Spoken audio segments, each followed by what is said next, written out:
সর্বস্তরের তৌহিদি জনতা, সিরাতুন নবী সাল্লাল্লাহু আলাইহি ওয়াসাল্লাম মানব জাতির জন্য আল্লাহর পক্ষ থেকে প্রেরিত প্রদত্ত উত্তম ব্যবস্থার সর্বোচ্চ মানদণ্ড। যে কোনো ক্ষেত্রে বিশ্ববাসীর জন্য নবী মুহাম্মদুর রাসূলুল্লাহ সাল্লাল্লাহু আলাইহি ওয়াসাল্লামের আদর্শের চেয়ে উত্তম কোন নমুনা এই পৃথিবীতে নেই, এবং সেটা সকল ক্ষেত্রেই। যেমনি ভাবে মানুষের ইবাদত বন্দেগী, ধর্মীয় আচার আচরণের ক্ষেত্রে আল্লাহর পয়গম্বর নবীজির জীবন আদর্শ সিরত সর্বোত্তম নমুনা, ঠিক তেমনি ভাবে পারিবারিক জীবন কার্যকলাপ পরিচালনায় আল্লাহর নবীর জীবন আদর্শ, নবীর সিরত, এটাই হলো সর্বোত্তম নমুনা এবং সর্বোত্তম মডেল। ঠিক তেমনি ভাবে ব্যবসা বাণিজ্য অর্থনীতির ক্ষেত্রেও নবী আকরাম সাল্লাল্লাহু আলাইহি ওয়াসাল্লামের সিরত হলো সর্বোত্তম নমুনা এবং মডেল। একইভাবে রাষ্ট্র এবং রাজনৈতিক ব্যবস্থা এবং বন্দোবস্তের ক্ষেত্রেও মুহাম্মদুর রাসূলুল্লাহ সাল্লাল্লাহু আলাইহি ওয়াসাল্লাম আনিত, প্রদত্ত, প্রতিষ্ঠিত, বাস্তবায়িত মডেল এবং নমুনাই হলো বিশ্ববাসীর জন্য সর্বশ্রেষ্ঠ এবং সর্বোত্তম মডেল। আমরা আল্লাহ রাসূল সাল্লাল্লাহু আলাইহি ওয়াসাল্লামের এই সিরাতকে শুধু আলোচনার মধ্যেই নয়, বরং আমরা ব্যক্তিগত জীবন থেকে জীবনের প্রতিটি ক্ষেত্রে বাস্তবায়ন করার চেষ্টা করব ইনশাআল্লাহ। আল্লাহ রাব্বুল আলামিন আমাদেরকে তৌফিক দান করুন। বর্তমানে আমরা বাংলাদেশ একটি ঐতিহাসিক সময় অতিক্রম করছি। এই জাতির কপালে, ভাগ্যে এরকম সময় শতাব্দীতে এক দুইবার আগমন করে, অতীতেও গিয়েছে, যেটাকে একটি জাতির টার্নিং পয়েন্ট বলা যেতে পারে। যে ওই সময়গুলোতে ইতিহাসের গুরুত্বপূর্ণ বাক বদলের মুহূর্তে জাতি যদি সঠিক সিদ্ধান্ত গ্রহণ করতে পারে, তাহলে সে জাতির ভবিষ্যৎ এবং তাদের আগামী প্রজন্ম কল্যাণ লাভ করে ধন্য হয়। আর ইতিহাসের বাক বদলের সময়ে জাতির কর্ণধার, জাতির নেতৃত্ব যদি সিদ্ধান্ত গ্রহণ করতে ভুল করে, তাহলে তার খেসারত শতাব্দী কাল পর্যন্ত গুনতে হয় গোটা জাতিকে। তাই আজ আমি ইতিহাসের এই ঐতিহাসিক বাক বদলের মুহূর্তে আমি আমার দৃষ্টিতে বর্তমান এই বাংলাদেশের শ্রেষ্ঠ সন্তানদেরকে লক্ষ্য করে আমি বলতে চাই, এবং অত্যন্ত আস্থার সাথে বলতে চাই, যদি আমরা এই সময়ে আমাদের সঠিক কর্মপন্থা অবলম্বন করতে সক্ষম হই, নেতৃত্বের হাল যদি আমরা শক্ত হাতে ধারণ করতে সক্ষম হই, আগামীর বাংলাদেশ হবে ইসলামের বাংলাদেশ, আগামীর বাংলাদেশ হবে সিরাতুন নবীর বাংলাদেশ, আগামীর বাংলাদেশ হবে ইনশাআল্লাহ আল্লাহর নবীর আনিত রাজনৈতিক বন্দোবস্ত খেলাফতের বাংলাদেশ। মুহতারাম হাজিরিন, এই জন্য আমাদের সামনে সিরাতুন নবীর একটা গুরুত্বপূর্ণ আদর্শ আমি আজ উপস্থিত এই অডিয়েন্স, এই জনসমুদ্রকে লক্ষ্য করে বলছি, এবং পর্যায়ক্রমে আমার গোটা জাতিকেই আমি আমার এই বার্তা ইসলামের পক্ষ থেকে, ওলামায়ে উম্মতের পক্ষ থেকে পৌঁছে দিতে চাই। নবী আকরাম সাল্লাল্লাহু আলাইহি ওয়াসাল্লামের সিরতের একটা গুরুত্বপূর্ণ শিক্ষা, গুরুত্বপূর্ণ একটা আদর্শ আমি যেই হাদিসের অংশ বিশেষ পাঠ করেছি, এই হাদিস থেকে কিছুটা বুঝে আসে। এবং নবীজির নবুয়ত লাভ থেকে শুরু করে আল্লাহর পয়গম্বরের ওয়াফাতুন নবী পর্যন্ত, বিআসাতুন নবী থেকে ওয়াফাতুন নবী পর্যন্ত 23 বছরের এই সুদীর্ঘ জীবনে নবীজির অনুসৃত একটি গুরুত্বপূর্ণ নীতিমালা যেটা আমি আলোচনা করছি, সেটা হলো এই: আল্লাহর নবী এসেছিলেন আমরা জানি এমন এক সময়ে, যেই সময়কে ইতিহাসে আইয়ামে জাহিলিয়াত বলা হয়ে থাকে, বর্বরতার যুগ বলা হয়, অন্ধকারের যুগ বলা হয়। সেই অন্ধকার যুগে আল্লাহর নবী নবুয়তের প্রদীপ জ্বাললেন। আল্লাহর পয়গম্বর আল্লাহর পক্ষ থেকে নাজিলকৃত মহাগ্রন্থ আলোকবর্তিকা আল কোরআনের আলো প্রজ্বলিত করার মধ্য দিয়ে জাহিলিয়াত এবং বর্বরতার সকল তিমির অন্ধকার তিনি দূরীভূত করলেন। গোটা বিশ্ববাসী যেই আলোয় উদ্ভাসিত হলো, আল্লাহর পয়গম্বরের সিরাত এবং কোরআনের আলোতেই সারা দুনিয়া সেই জাহিলিয়াতের অন্ধকার থেকে মুক্তি লাভ করেছিল। নবী করিম সাল্লাল্লাহু আলাইহি ওয়াসাল্লাম জাহিলিয়াতকে পরিবর্তন করেছেন, জাহিলিয়াতের সকল অন্ধকারকে দূরীভূত করেছেন, জাহিলিয়াতের সকল বর্বরতাকে আল্লাহর পয়গম্বর তিনি উৎখাত করেছেন এবং জাহিলিয়াতের যত অসভ্যতা, যত অশ্লীলতা, যত পাপাচার, যত অমানবিকতাকে নবী আকরাম সাল্লাল্লাহু আলাইহি ওয়াসাল্লাম অত্যন্ত কঠোরভাবে তিনি দমন করেছেন। এটা ছিল রাসূল সাল্লাল্লাহু আলাইহি ওয়াসাল্লামের সিরাতের অত্যন্ত গুরুত্বপূর্ণ একটা অধ্যায়। লক্ষ্য করেন এদিকে, একটা খুব গুরুত্বপূর্ণ বিষয় সিরাতের। আল্লাহর পয়গম্বর মুহাম্মদুর রাসূলুল্লাহ সাল্লাল্লাহু আলাইহি ওয়াসাল্লাম একদিকে যেমনি ভাবে জাহিলিয়াতের সকল বর্বরতা, অমানবিকতাকে অত্যন্ত কঠোর হাতে তিনি দমন করেছেন, অপরদিকে আল্লাহর নবী সেই প্রাচীন কাল থেকে চলে আসা যেই সকল ভালো নীতিগুলো ছিল, যেই সকল ভালো ভালো কর্মকাণ্ডগুলো ছিল, সেগুলোকে আল্লাহর নবী শুধুমাত্র এই কারণে যে সেটা আমার নবুয়তের পূর্ব থেকে চলে আসছে, এই কারণে আল্লাহর নবী কোনো ভালো কর্মকাণ্ডকে, কোনো ভালো আদর্শকে আল্লাহর নবী কখনোই উৎখাত করবেন তো দূরের কথা, সেটাকে অসম্মান এবং অমর্যাদা পর্যন্ত আল্লাহর নবী করেননি।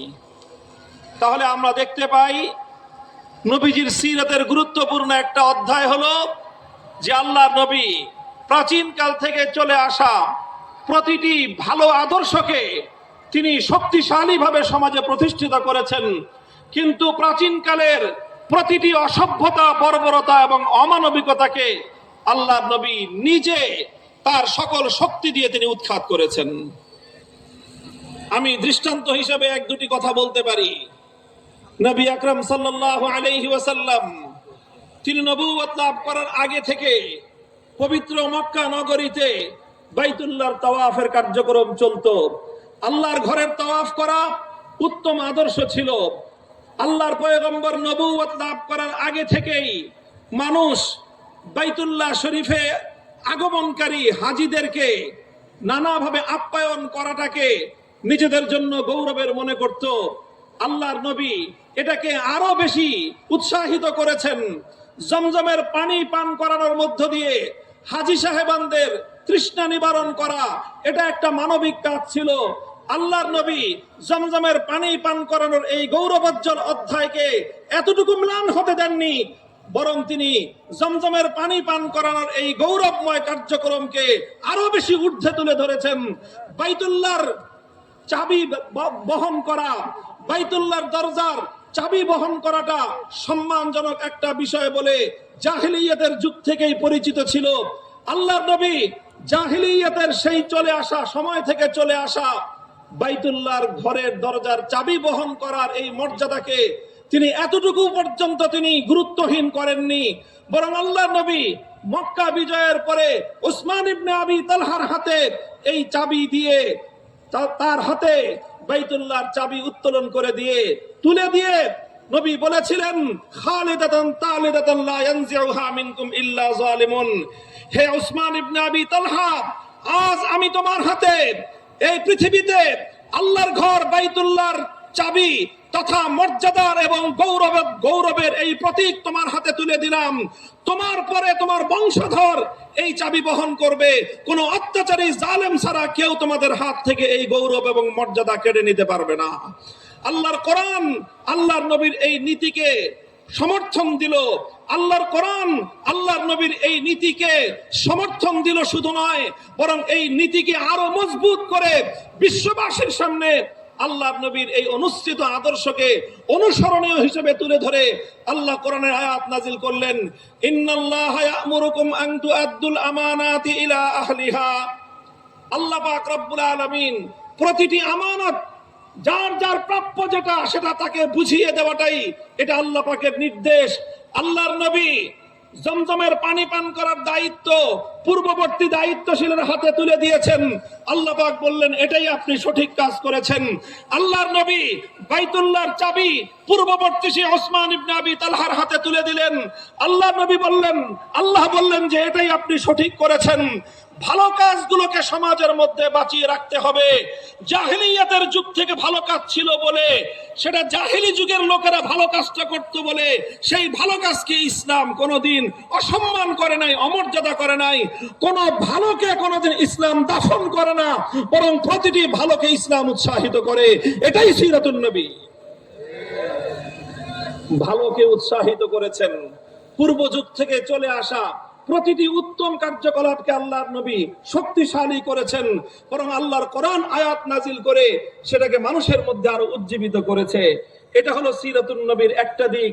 ঠিক তার বিপরীতে যে সকল অন্যায়গুলো ছিল, যে সকল খারাপ কাজগুলো ছিল, যেখানেই থাকুক না কেন, সেটা হোক সেটা নিজের পরিবারের মধ্যে, হোক সেটা নিজের আপনজনদের মধ্যে, হোক সেটা নিজের ভাইয়ের মধ্যে, হোক সেটা নিজের চাচার জীবনে, প্রতিটি বর্বরতা, প্রতিটি অন্যায়, প্রতিটি জুলুম শেকড় শুদ্ধ আল্লাহ নবী উপরে ফেলেছেন। রাসূল আকরাম সাল্লাল্লাহু আলাইহি ওয়াসাল্লাম যেদিন মদিনা স্টেট ঘোষণা করলেন, ইসলামী রাষ্ট্রের বুনিয়াদ কায়েম করলেন, আল্লাহ নবী ঘোষণা দিলেন, আলা ইন্না রিবাল জাহিলিয়াতি মাওযুউন তাহতা কাদামাইয়া, আলা ইন্না দিমাআল জাহিলিয়াতি মাওযুউন তাহতা কাদামাইয়া, ওয়া ইন্না আউওয়ালা রিবান আদাউহু রিবাল আব্বাস ইবনে আব্দুল মুত্তালিব। নবীজি বললেন, জাহিলিয়াতের যুগ থেকে সুদ নামক এক ভয়াবহ মানুষের রক্ত চোষা এক অর্থনৈতিক কার্যকলাপ এবং রীতিনীতি পরিচালিত হয়ে আসছে। সুদের মতো মানুষের, গরিবের রক্ত চোষণকারী এই বর্বর রীতি একটি সভ্য সমাজে চলতে পারে না। নবীজি বললেন, সুতরাং আজ আমি মুহাম্মদ আরবি ঘোষণা করছি, জাহিলিয়াতের যুগ থেকে চলে আসা সকল সুদের কবর রচনা করলাম আমি মুহাম্মদ আরবির মা পায়ের নিচে। সমস্ত জাহিলি সুদ আজ থেকে দাফন হয়ে গেল।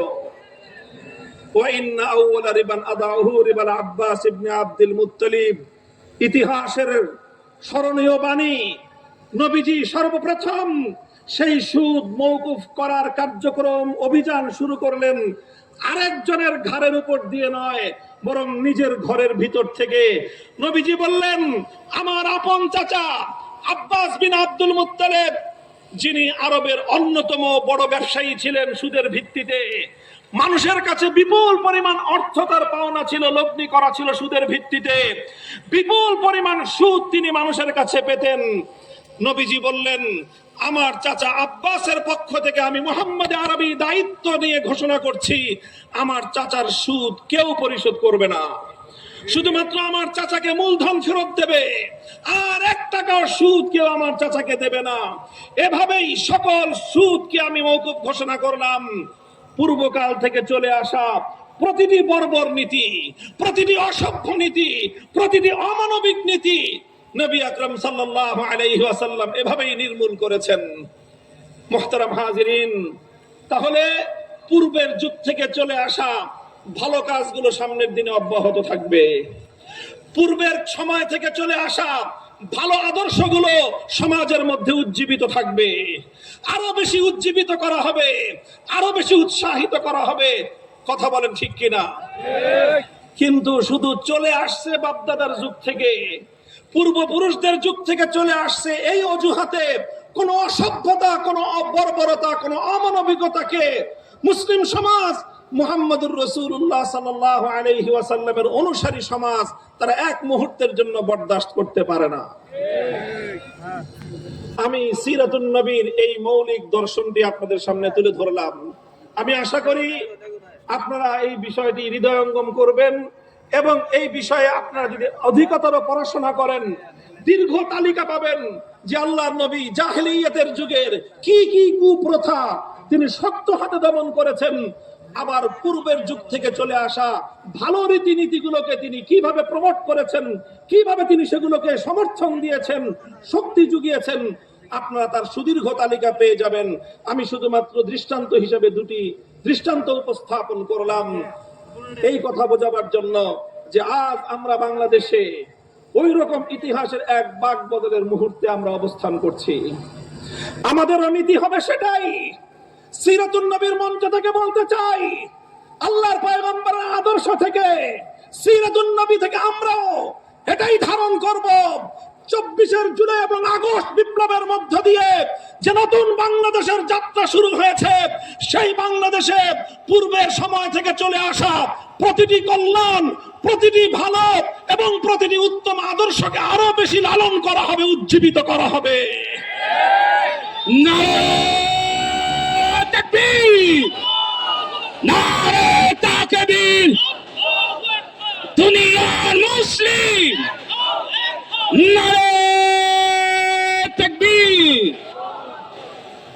শুধু পূর্ব থেকে চলে আসা ভালো আর উত্তম আদর্শগুলোকে উজ্জীবিত করলেই চলবে না, পূর্ব থেকে চলে আসা সকল বর্বর, অন্যায়, জুলুমের নীতিগুলোকে উৎখাত করতে হবে? বলেন কথা ঠিক না বেঠিক? আমরা আমাদের অবস্থান জাতির সামনে পরিষ্কার ঘোষণা করছি, প্রতিটি ভালোর সঙ্গে আমরা আছি, প্রতিটি মন্দের উৎখাতের যুদ্ধে আমরা প্রথম সারিতে আছি। বলবেন হুজুর পূর্ব থেকে ভালো কি কি চলে আসছে, সংক্ষিপ্ত চার্ট উল্লেখ করে দেই। পূর্ব থেকে চলে আসছে ভালো।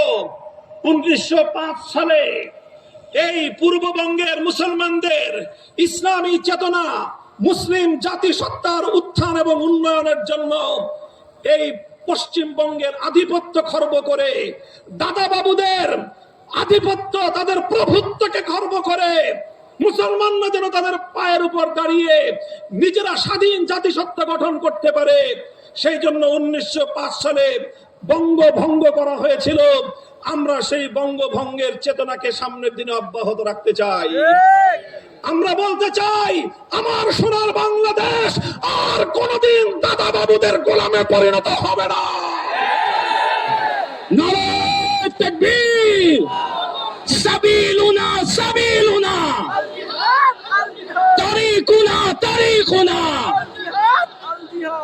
আমরা বলতে চাই, হাজী শরীয়তুল্লাহর এই বাংলার মাটিতে, হাফেজের এই বাংলার মাটিতে, শাইখুল হাদিসের বাংলার মাটিতে, শাইখুল ইসলাম আহমদ শফির বাংলার মাটিতে, আল্লামা জুনায়েদ বাবুনগরীর এই বাংলার মাটিতে পৌত্তলিকতার আধিপত্যকে আমরা আর কোনদিন বরদাস্ত করব না ইনশাআল্লাহ। নারে তাকবীর, দাদা বাবুদের কালো হাত, নাসিক মুর্তাদের কালো হাত, দুনিয়ার মুসলিম। এটা হলো 1905 সালে যেই কল্যাণের ধারার সূচনা হয়েছিল। আমাদের পূর্বপুরুষরা যেভাবে একটি স্বাধীন মুসলিম জাতিসত্তার উত্থানের লক্ষ্যে কলকাতার দাদা বাবুদের আধিপত্যকে খর্ব করার জন্য সংগ্রাম করে, লড়াই করে এই পূর্ববঙ্গের মুসলমানদের উত্থানের জন্য যেই কল্যাণের ধারা সূচনা করেছিলেন, আগামী দিনেও সেই ধারার শক্তিশালী হবে। তাই বাংলার মুসলমানেরা বঙ্গভঙ্গ রোধ করার জন্য সাম্প্রদায়িক অপশক্তির মূল হোতা রবীন্দ্রনাথ ঠাকুরদের মতো সাম্প্রদায়িক এই সকল অপশক্তির গুণকীর্তন বাংলাদেশের মানুষ ভালো চোখে দেখবে না।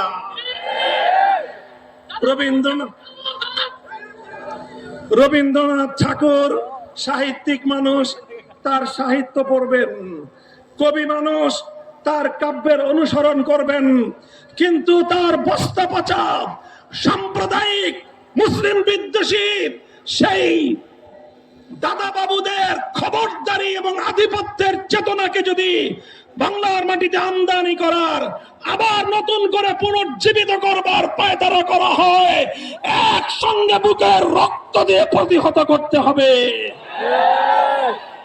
এক নম্বর কথা, 1905 সালের বঙ্গভঙ্গের সেই চেতনাকে আবার আগামীর বাংলাদেশে পুনর্জীবিত রাখতে হবে। 1947 সালে ভারতবর্ষ থেকে ব্রিটিশদেরকে বিতাড়িত করে আমাদের পূর্বপুরুষগণ এই মাটিকে স্বাধীন এবং মুক্ত করেছিল। সেই মুক্ত স্বাধীন মাটিতে সর্বপ্রথম ব্রিটিশ বিতাড়নের বিজয়ের এই শুভক্ষণে ব্রিটিশ বিরোধী 190 বছরের স্বাধিকার আন্দোলনের বিজয়ের উদযাপনের সময় স্বাধীনতার পতাকা উত্তোলন করেছিলেন আমাদের পূর্বপুরুষ, আমার দাদা ওস্তাদ আল্লামা জাফর আহমদ উসমানী রহমতুল্লাহ আলাইহি। কাজেই আলেম সমাজ যেভাবে 190 বছর পর্যন্ত ব্রিটিশের বিরুদ্ধে, আধিপত্যবাদী শক্তির বিরুদ্ধে লড়াই করে যেই জাতিসত্তা গঠন করে দিয়ে গিয়েছেন, যে আমানত আমাদের কাছে রেখে গিয়েছেন পূর্বপুরুষদের পক্ষ থেকে প্রদত্ত, সেই আমানতকে রক্ষা করার জন্য জান কোরবান করতে হবে, জানের বাজি লাগাতে হবে। প্রস্তুত থাকবো তো? 1905 সালের চেতনা উজ্জীবিত থাকবে, 1947 সাল উজ্জীবিত থাকবে, 1971 সালে জালিমের বিরুদ্ধে মজলুমের গর্জে ওঠা হাতিয়ারের চেতনাও আগামী বাংলার মাটিতে পুনর্জীবিত থাকবে, উজ্জীবিত থাকবে ইনশাআল্লাহ।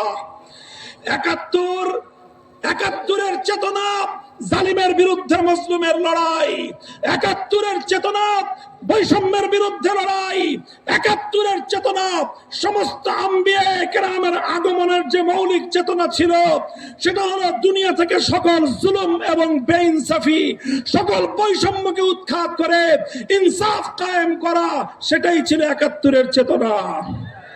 কাজেই আগামীর বাংলাদেশ বিনির্মাণে অন্যতম মৌলিক বুনিয়াদ হবে 71-এর চেতনা। তবে 71-এর পরে নতুন গজিয়ে ওঠার এক চেতনার নাম 72-এর চেতনা। এই 72-এর চেতনার অর্থ হলো 7 কোটি বাঙালি মানুষের লড়াই এবং মুক্তির সংগ্রামের মধ্য দিয়ে শত সহস্র শহীদের বুকের রক্ত দিয়ে অর্জিত 9 মাসের মহান মুক্তির সংগ্রামকে ভারতীয় দাদা বাবুদের চরণ তলে বলি দেওয়ার চেতনার নাম 72-এর চেতনা। লম্বা ইতিহাস বলবো না, সেই 72-এর চেতনাকেই প্রতিনিধিত্ব করে 72-এর সংবিধান, যে সংবিধানের মাধ্যমে মুক্তিযুদ্ধকে হত্যা করা হয়েছে, যে সংবিধানের মাধ্যমে বাংলাদেশের স্বাধীনতাকে ভারতের চরণ তলে বলি দেওয়া হয়েছে। আগামীর বাংলাদেশ 72-এর চেতনার মাধ্যমে 71-এর চেতনাকে হত্যা করার ষড়যন্ত্রকে প্রতিহত করবে ইনশাআল্লাহ। সুতরাং 72-এর ভারতীয় আধিপত্যবাদের চেতনা বাংলাদেশে আর চলতে দেওয়া যাবে না। কথা পরিষ্কার? এরপরে সর্বশেষ 2013 সাল থেকে 2024 সাল এক সুবিশাল এক যুগের সংগ্রাম, যে সংগ্রামের সূচনা ডাক দিয়েছিলেন আল্লামা আহমদ শফী, যে সংগ্রামের মঞ্চে শাহাদাতের মঞ্চে প্রস্তুত করেছিলেন আল্লামা জুনায়েদ বাবু নগরী, সেই শাপলা চত্বরের 2013 সালের 5ই মের চেতনায় 2024 সালের 5ই আগস্ট গণভবন থেকে ফ্যাসিবাদের বিতরণের মধ্য দিয়ে বিজয় অর্জন করেছে। সুতরাং 24-এর চেতনায় ফ্যাসিবাদ বিরোধী আন্দোলন এবং সংগ্রামের চেতনা থেকে যারা হেফাজতের শাহাদাতের রক্তের দাগ মুছে ফেলতে চায়, যারা আল্লাহর পয়গম্বরের সত্যিকার আশিক নবী উম্মতের রক্তের দাগ মুছে ফেলতে হয়, তাদের ইতিহাস বাংলার মাটি থেকে মুছে ফেলতে হবে, মুছে ফেলতে হবে।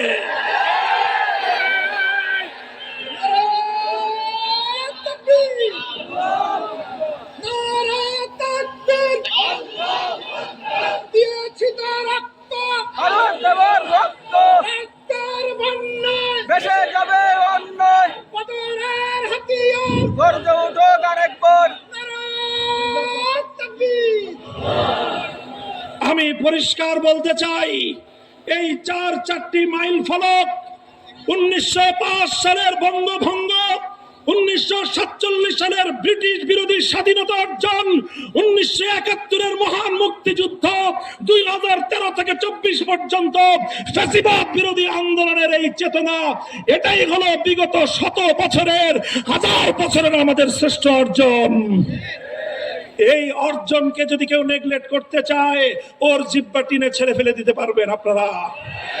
কেউ যদি এই চারটি চেতনার যে কোনো একটার বিরুদ্ধে বাংলার মাটিতে কথা বলবার দুঃসাহস দেখায়, আপনারা ওর বিরুদ্ধে অবস্থান করে প্রতিহত করবার ঘোষণা দেবেন। নাম উল্লেখ করলাম না, অনেকে অনেক নামে আখ্যায়িত করে। আমি শুধু বলতে চাই, ফজলুর রহমান সাহেব, মনে রাখবেন, বাংলার মাটিতে আমরা ভাড়াটিয়া হিসেবে থাকি না। রক্ত দিয়ে কেনা, নিজের বাপের রক্ত দিয়ে কেনা মাটিতে বসবাস করি আমরা। এখানে আমরা অনেক রক্ত দিয়ে 1905 সালে বঙ্গভঙ্গ করেছিলাম, অনেক রক্ত দিয়ে ব্রিটিশদেরকে বিতাড়িত করেছিলাম, অনেক রক্ত দিয়ে 71-এর মুক্তিযুদ্ধের মঞ্চ প্রস্তুত করেছিলাম, রক্ত দিয়েছি শাপলা চত্বরে, রক্ত দিয়েছি জুলাই বিপ্লবে। সুতরাং আমার রক্তের সঙ্গে যদি কেউ গাদ্দারি করতে চায়, তার জিভ আমি টেনে ছেড়ে ফেলবো।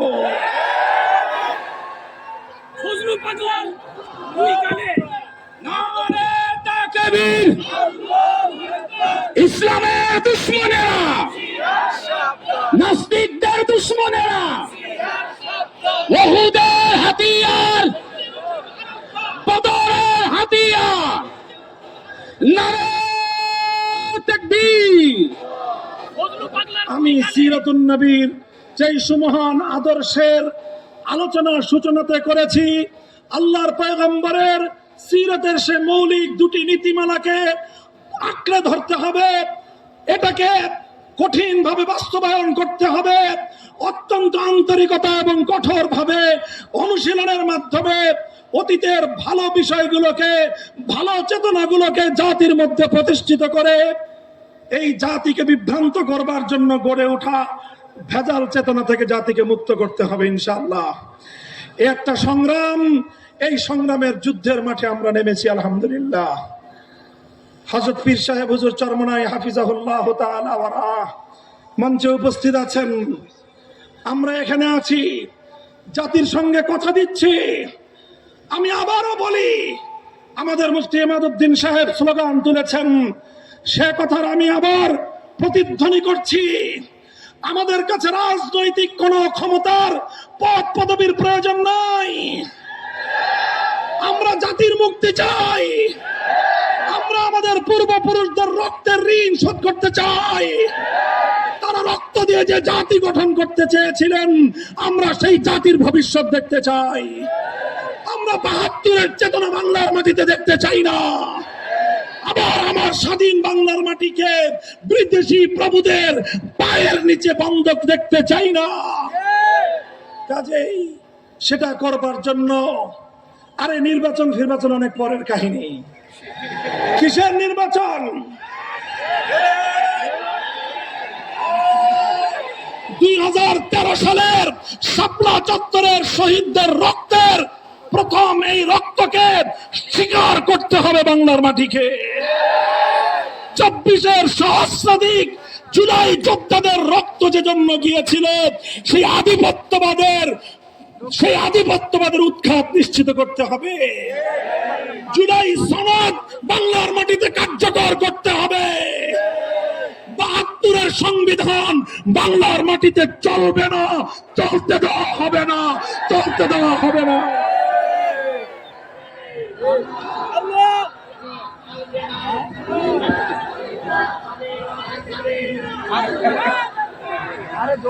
কাজেই আমি বাংলাদেশের সকল রাজনৈতিক পক্ষগুলোকে পরিষ্কার ভাষায় আমাদের বার্তা স্পষ্ট ভাষায় দিয়ে দিচ্ছি।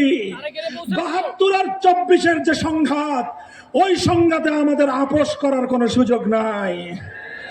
২৪-এর রক্তের সঙ্গে গাদ্দারি করে যারা আবার ৭২-এর বাকশালী ব্যবস্থার দিকে ফিরে যেতে চান, আপনারা যদি শহীদ জিয়াউর রহমানের নাম মুখে উচ্চারণ করেন তাহলে আপনাদের আরেকবার উজু করা দরকার। তাদেরকে উজুর মাসলা শিখান। নিজের পূর্বপুরুষদের, নিজের দলের পূর্বপুরুষদের আদর্শ থেকে আপনারা বিচ্যুত হয়ে এ জাতির সঙ্গে ধোঁকাবাজি করবার রাজনীতি বাংলার মানুষ সহ্য করবে না। এছাড়া আসেন, আমরা অন্য কোনো কিছু নিয়ে আপনাদের সঙ্গে টানা হেঁচড়া হবে না, কিন্তু 24-এর বিপ্লবের পরবর্তী বাংলাদেশে 72-এর সেই বাকশালী ব্যবস্থা বাস্তবায়ন করতে গেলে আমাদের বুকের উপর দিয়ে, আমাদের লাশের উপর দিয়ে করতে হবে। আমরা জীবন দেব, রক্ত দেব, রক্তের সাগর বইবে, কিন্তু 24-এর বিপ্লব ব্যর্থ হতে দেব না ইনশাআল্লাহ। বাংলাদেশে আর সেই সকল স্বৈরাচারীদের ভাস্কর্য নামক মূর্তি স্থাপন হতে দেওয়া হবে না। সেই সঙ্গে এটাও বলে দেই, জুলাই যোদ্ধাদের নামে অথবা আমাদের মহান শহীদদের জন্য রাষ্ট্রীয় ব্যবস্থাপনায়, রাষ্ট্রীয় স্থাপনায় ভাস্কর্য নির্মাণ করবার বিপজ্জনক খেলা কেউ খেলবার চেষ্টা করবেন না। মনে রাখবেন, যদি আমাদের প্রাণ প্রিয় কলিজার টুকরা শহীদ আবু সাঈদ অথবা মুগ্ধদের যদি কেউ ভাস্কর্য নির্মাণ করতে চান, সেই ভাস্কর্যের সঙ্গে আমাদের সেই আচরণই হবে শেখ মুজিবুর রহমান সাহেবের ভাস্কর্যের সঙ্গে যে আচরণ করেছিলাম।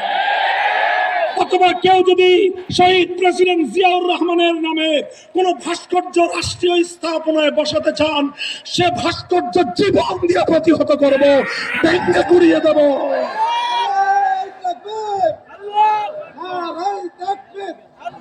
আমরা আদর্শের জায়গায় আমাদের কম্প্রোমাইজ করবার কোনো সুযোগ নাই।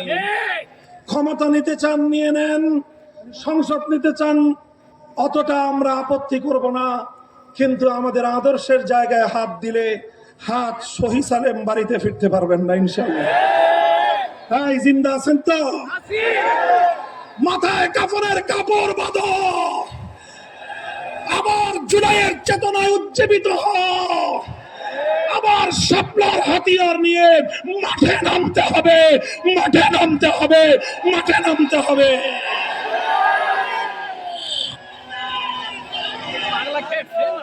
আল্লাহ পাক কবুল করেন ইনশাআল্লাহ। কথা যা বললাম অক্ষরে অক্ষরে যেন সেই কথার উপর অক্ষরে অক্ষরে যেন অবিচল থাকতে পারি শেষ নিঃশ্বাস পর্যন্ত, সেই দোয়া আমি আপনাদের কাছে চাই। আমাদের কথা যেন আমরা রক্ষা করতে পারি। আল্লাহ যেন আমাদের আগামীর বাংলাদেশকে ইসলামের অনুকূল বাংলাদেশ হিসেবে কবুল করেন। সিরাতুন নবীর সুমহান আদর্শের আলোকেই আগামীর বাংলাদেশকে আমরা গড়ব। নাসরুম মিনাল্লাহি ওয়া ফাতহুন করিব ওয়া আখিরু দাওয়ানা আলহামদুলিল্লাহি রাব্বিল আলামিন।